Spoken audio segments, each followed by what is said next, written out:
तो फाइनली दोस्तों भोजपुरी के दबंग स्टार खेसारी लाल यादव का न्यू सॉन्ग का पोस्टर आ गया है। तो चलिए इसी के बारे में बात करते हैं। तो अभी तक आपने इस चैनल को सब्सक्राइब नहीं किए हैं तो सब्सक्राइब कर ले। तो आप लोग को बतला दें कि भोजपुरी के दबंग स्टार खेसारी लाल यादव का न्यू सॉन्ग, जिस सॉन्ग का नाम है गजब डोले, इस सॉन्ग का पोस्टर जारी किया गया है और यह सॉन्ग बहुत ही धमाकेदार होने वाला है। जी हाँ दोस्तों, इस सॉन्ग का पोस्टर से ही पता चल रहा है कि यह सॉन्ग बहुत ही ज़बरदस्त और हाई लेवल का शूट किया गया है।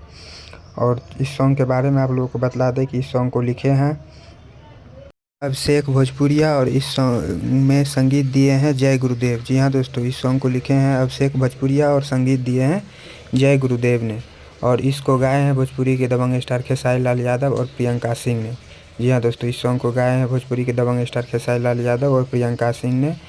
तो दोस्तों, इस सॉन्ग को 1 से 2 दिन के अंदर में टी सीरीज हमार भोजपुरी के यूट्यूब चैनल पर रिलीज़ किया जाएगा। जी हाँ दोस्तों, इस सॉन्ग को 1 से 2 दिन के अंदर में टी सीरीज हमार भोजपुरी यूट्यूब चैनल पर रिलीज़ किया जाएगा। धन्यवाद दोस्तों।